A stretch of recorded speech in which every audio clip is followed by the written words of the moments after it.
E ngā mana e ngā reo e ngā mātā waka katoa, ku tō ia mai ki konei, ki te reo o Te Uru, i ēnei tangi karere kau atu ki te unga ngaro, ku oki atu ki te pō ki reira oki oki ai. Ka oki mai te aro ki tātou, te iwi ora, tēnā tātou katoa. Nau mai oki mai ki tēnei wāhanga e ki anei ko Te Kupu o Te Uru, e tui ana i ngā pūrongo i ngā kaupapa kuua ake i te wiki nei, ko e rā kaupapa e rima, ngā pūrongo e rima mai i te reo o Te Uru. Ko Alana Broughton tēnei, e wakatere ana i tēnei waka, me aku me inui ki koutou katoa. Ka uri tō tātou waro ki Ngāti Maruwharanui, ki Te Ūpoko o Te Whenua marae, ki a koe ngā rongo arā ko te ware e tūtiki ana. Hoi anō ka wai o ake mai e Phoenix, hei tuku mai i ngā kōrero. Tēnā, kei a koe Phoenix.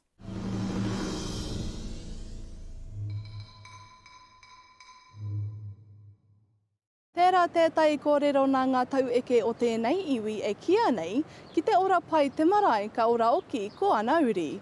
Ko tai te karanga no Te Ūpoko o Te Whenua marae kia wakakotahi ki te whakamānawa i tōna okinga mai ki te ao marama, ki tōna iwi o Ngāti Maruwharanui. Kua o te arunga, kua o te araro, ka puta ka ora a Ngāti Maruwharanui ki te waiau ki te ao marama. Ko te matu o tēnei pūrongo e a ngai puana ki te kaupapa e kia nei ko marupu o. E kaupapa whakapūmau kia waka ara ake anō te marae o Ngāti Maru me tō rātou kuia pau ware a ngā rongo. Aro anui mai ki te pū, ki te weu, ki te aka tāmore o te kaupapa ko te wai ake nei. Ko iai waho, ko iai ko, puke, ko iai ko, maa.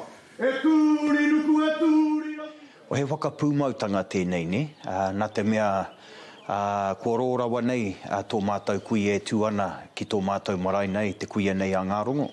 Kua waka aungia, ona mai hou, engari kuia rā te tikanga i te wai, noho mātou ki te wānanga i ngā wakaritenga mo te ata nei. Hei tā Thames and Rose Pue, i a tā wānanga raua ko Jamie Tuta, ki tika te wā i ōkawa, i roto i ngā wakaritenga o te kaupapa waka ira nei. Kia kawe i te wāanga, tā i te kawa.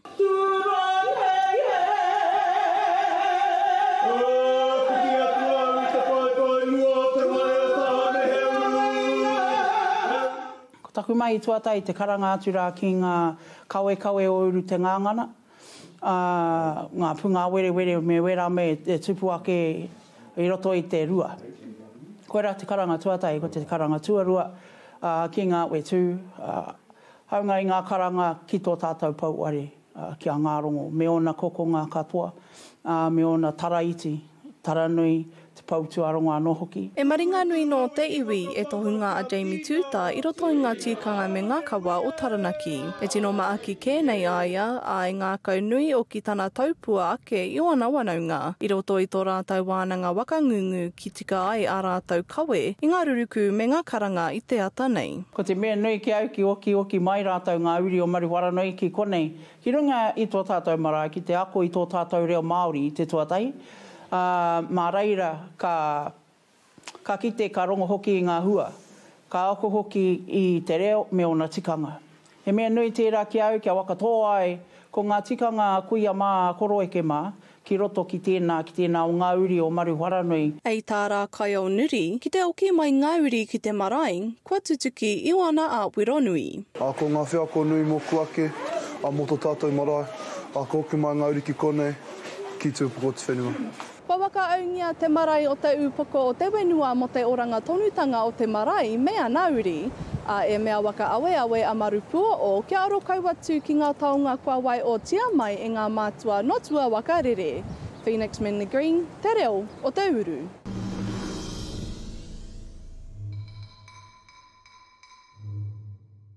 Tēnā koe Phoenix i ngā wakamārama mo te ware nei o ngā rongo ki runga o Te Ūpoko o Te Whenua marae.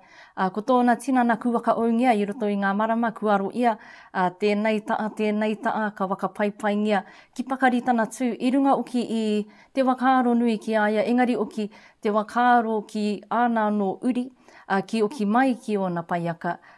Ki piritata, ki nootai, ki wakarongo ki ngā kōrero, ki ngā tangi, ki tangi ngā tai o ki ngā mate i roto i ngā marama, i roto o ki ngā tau. E mea nui te waka kotai i ngā uri. Me te waimarie o ki te wakarongo ki e te i o ngā wakamārama o roto o e rā tangi o e rā karanga, ki wea aere ai e rā whakaaro, ki pū ngā werewere mā, ki ngā wetu, ei ara i o ki a tātou ki te wā anamata. Tērā te mea, tērā te kōrero ka ua ake, ka ora te marae, ka ora uki ko ngā uri, me te kite atu i te ngau e tangata i tai atu ki reira, te a ua nei kututuki tērā wawata. I tēnei wai te iwi ka uri anō te aro kei te aroa ki tātou, ki ngā rongowa o te tai au, ki tēnei kaupapa e ki anei ko ono ono a pū. Ka ua tu te mauri ki a koe e ruerere kura, kei a koe te wā.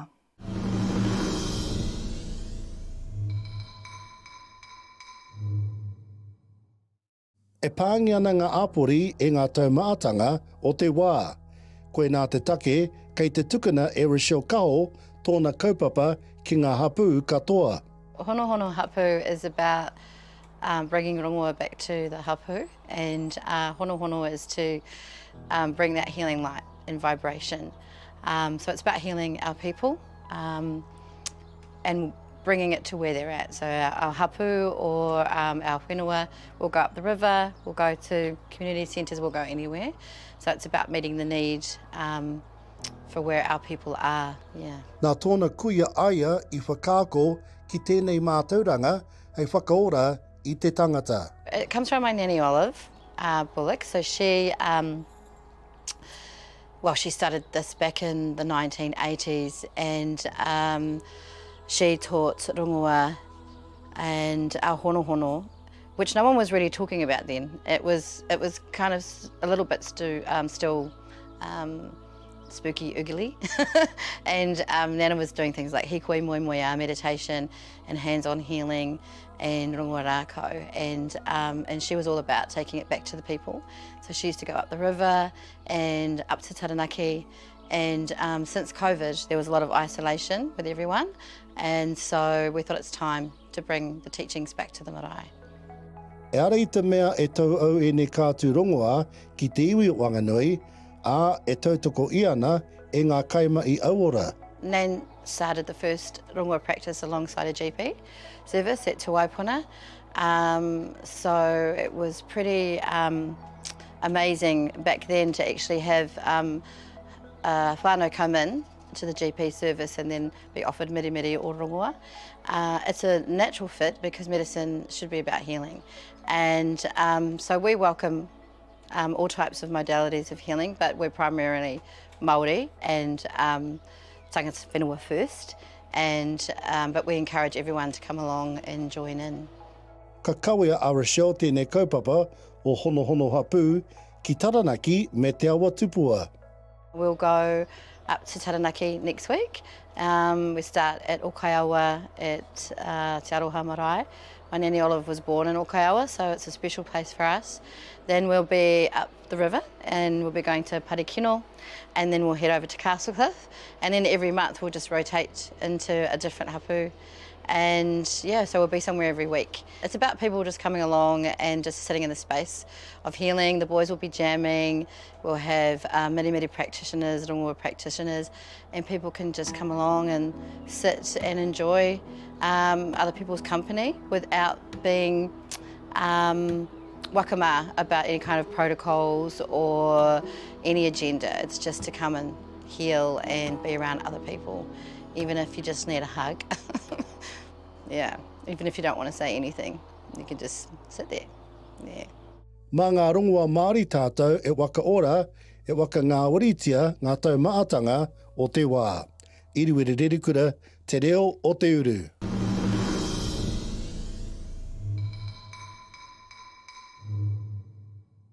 Kei te mi atu e eru, tēnā koe i o kupu wakamauki mo te kaupapa nei e ki anei ko ono ono apu. E aro pūwana ki te rongoa, e aro pūwana ki te ora o te tangata, e aro pūwana ki te mauri ora. Ki miri a te mauri o te tangata ki ora anō, ki tau anō. Ka wakarongo ake ki te pūrongo rā, kāre ka arangona ngā take o te wānei, ngā taumaatanga e wānanga i ana, engari kei te aro pū ki te ora, ki te auora, kaua ko te au kino. E wā ona e wānanga i ngā take, i ngā taumaatanga, i ngā pēitanga, engari e wā tonu tērā ki aro pū atu, ki te ora, ki tērā ara e ia nei tātou te takai, ka oi pia nge ngā wānanga o ngā mate o ngā taumaatanga, ko te mate e kōrero nei au ko ngā taumaatanga o te wā pēnei i ngā take tō rangapu e kaa kōrero i ana i tēnei wā. Ka tika me kōrero ia e rā kōrero, engari ko te aro nui o tēnei kaupapa ki te ora. I tēnei wā, ka uri anō te aro, kei te aro ake tātou, ki tēnei wā ine no te Awa Tupua tonu, ara kolu woka tērā. Ka uki atu ki a koe eru, mau ngā kupu whakamānawa.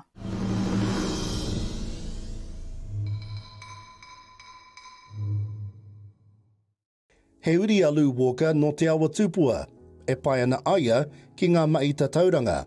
Nā whai anō, ko te mai whika, tētei o ana tino akoranga, e aia e kuraina ana. Ka tai ka whai atu aia ki te ako i ngā maita tauranga i te whare wānanga. I was at Whanganui High School and my netball coach was also my accounting teacher, and I think I started accounting in 5th form. Yeah, I think you could start accounting back then in 5th form, and I was in the class and we did a few tests and things like that, and I scored really well on it. And there were some smart cookies in my class, like not just everybody takes accounting, and here I am. I knew I was good at maths. I was always in the extension classes for maths at high school, so I thought I'll do accounting. Little did I know I'd build this massive passion for business. Yeah, and I just clicked, and it's something that I didn't like working too hard at school. So maths was something I didn't have to put too much effort into, but if I did, I could work out the patterns in my head and I could get the mahi done. And so that's what I enjoyed about accounting, was doing that, and that I felt, it made me feel brainy. It made me feel like, wow, I'm on par with the rest of, you know, my peers within, at this level. E mai ana aia e kai tātari kaute ki Silks Audit, ki tō rātou tari ki Whanganui. Koe tai atu ona oa kaimai e Māori oki. Pērā i a rātou, ka mō i o aia, e tino wai ana aia ki tana mai. One of the papers I did was an auditing one, and there was a bit in there where you had to learn about the personalities of an accountant and how to be a professional accountant and those types of things. And one of the words that stood out was you had to be skeptical, and I was like, right, that's it, this is made for me. I'm meant to be an auditor because naturally that's the type of person I am. Kei te poipoia aia e Silks Audit, ki tino matatau aia ki tana mai. The senior team here at Silks Accounting is just incredible, from the reviewing managers all the way up to Cam and Talia, and I really have to take my hat off to Cam and Talia because it really, their leadership really does sink down into the rest of the organisation when it comes to support and when it comes to learning. There's a lot of practices and procedures in place to ensure that we're not just left by ourselves and that we do get the support that we need if we are not as confident in some areas. There's so much training here. There's a dedicated training manager. She is absolutely great. There's a buddy system here. Everybody helps one another to get to the next level so that we can all move forward together and get the mahi done together, which is really cool. He wawata, he whainga tō Lou Walker, kia tūtukihia e ia I roto I tēnei rāngai. Ultimately, I want to become a chartered accountant. I haven't quite decided what that means for me in terms of career prospects. I've got a passion to help Pākehā Māori. I love helping our whānui that are in business learn the back end of how to actually run a business. I've also got a background in HR, so I find that helps as well with the whole employment side plus the business side and the numbers side to really keep a business afloat so that those that are really technical and have the skills to do what they do, for example creatively or as a service person, they can focus in on those areas and not have to worry so much about the back end so that they can continue to build a legacy and continue to build generational wealth for their whānau. So I want to be a part of that ultimately. What a job looks like in that, I'm not too sure, but starting at silks is definitely a good foundation. He kupu aki ona ki ngā tauira kei te kura tuarua e whai whakaaro ana ki tēnei kātū mai. Give it a go. Find the fun side of it. Accounting's not boring, it's exciting. I remember our accounting teacher, she used to teach us like rhymes or like almost like raps to help us remember like different patterns and things like that, which I really enjoyed. I think that there are a lot of different transferable skills, so skills that they will learn within the practice that they can take into different areas of their life. I just think it's an amazing skill set to have, so give it a go. Ka tai te wā ine whakaawe, me e pai ana koe ki te mahi whika, kei reira tētahi uara I mau. Iriwere rerikura, te reo o Te Uru.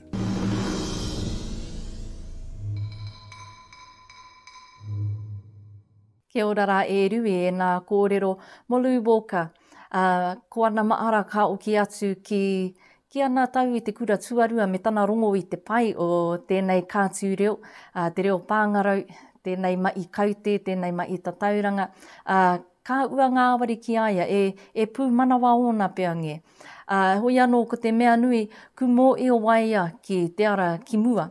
Ko te pikitia nui te rā pia, ko ana wawata, ko ana moi a, ko tana ia ki te tautoko I o tātou wānau e aro atu ana, e aro mai ana rānei, ki te ao paki ku tau te āhuatanga, ku tau te wakaaro ki te mai, pēnei I o tātou wānau, ku wakari te paki hei wakaraura I te reo, mārama ke oke o ana ki tērā āhuatanga, engari mō te mārama ki ngā mai, me maia, e tutuki pai ai te taa paki ko ia tērā e ki mai ana, ka tāia e ia, te tautoko mai a tātou.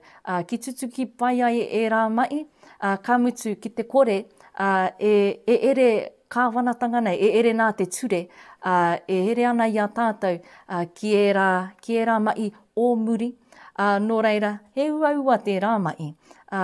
Kei te whakaaro ake au ki au anō, e ua rawa atu, e reo anō tērā. Engari ke te ki mai aia, kei te mārama aia ki te rā reo. Nō reira, e ringa e toro mai ana ki tātou, ki te ia tautoko, ki te ia āuina, arā te reo karanga e te iwi. Ka uri anō te aro. Kei te aro ake tātou, ki ngā kaupapa a te wānanga o Aotearoa, ku ui atu ki atoa paora. Ka uatu ki a koe e Regan Paranii, te wā.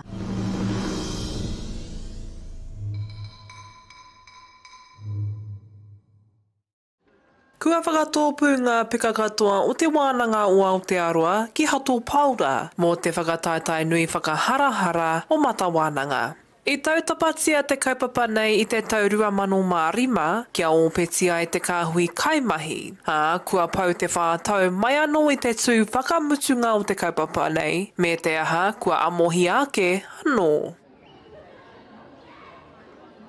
Ia hau e kuhu mai ana I te waharoa tō tātou kura, ka hoki ngā mahara, ka tai ki runga I o paroro te rangi, ka rongo I tērā wairua.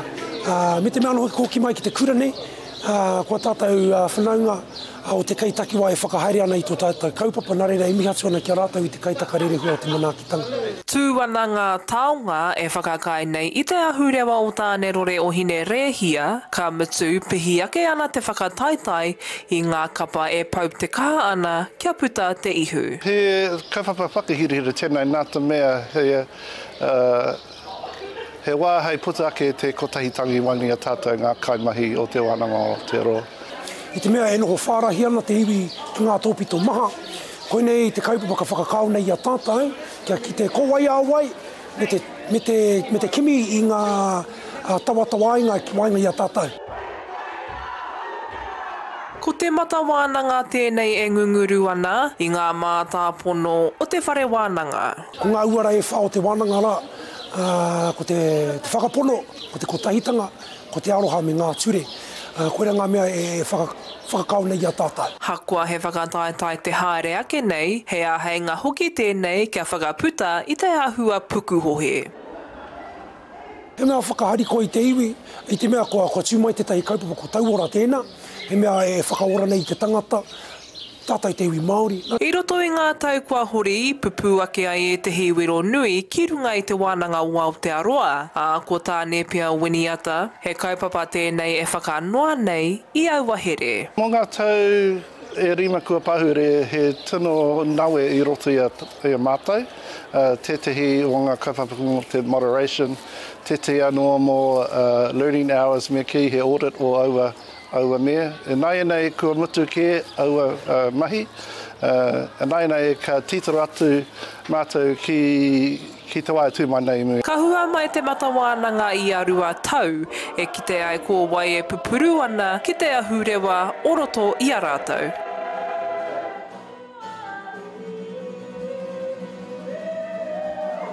Regan Paranihi, te reo Te Uru.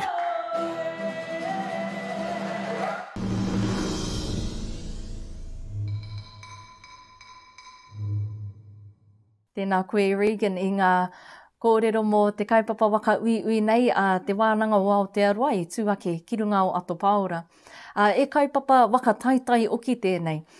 E wā ona ka kia ko te waka taitai e taniwa e wakarangi rua nei ngā wakaro.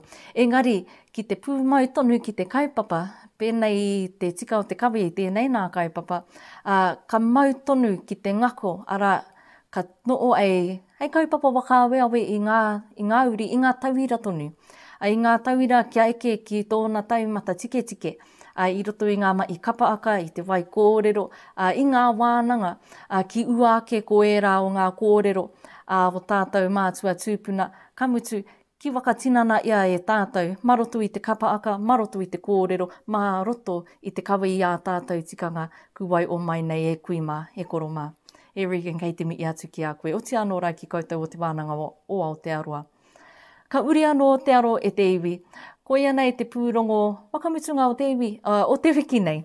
E aro atu ana tātou ki te ao a kinakina, ki te tākoro nei o te riki. Kei a koe e Phoenix, te wā.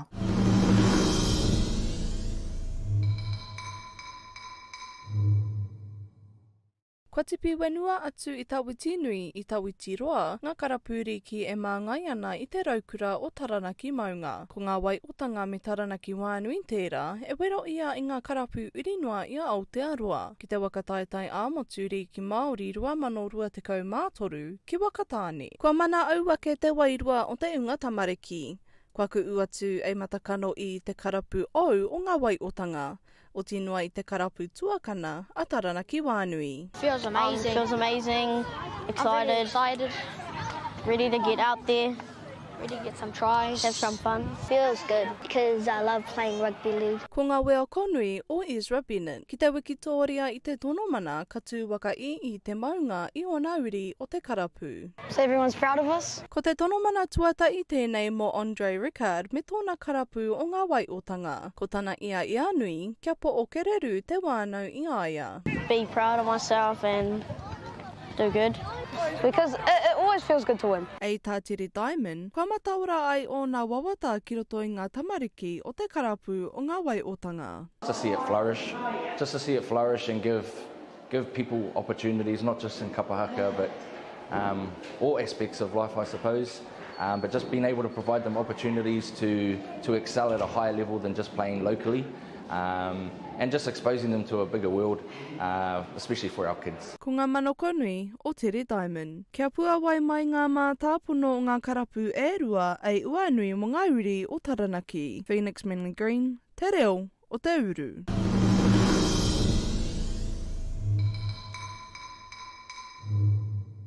Tēnā rā koe Phoenix i ngā kōrero. Mō enei karapu e rua, enei karapu riki, i wakataitai atu i Wakatāne i tēnei tau.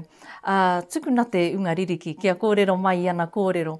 Maraeira ki te ai peange, te unga pakeke, mēnā rānei ana wakarite, mēnā rānei ana moemoia, kupai, maroto tonu i ngā tākaroa te unga ririki nei, maroto tonu i a rātou kupu, maroto tonu i tā rātou tū.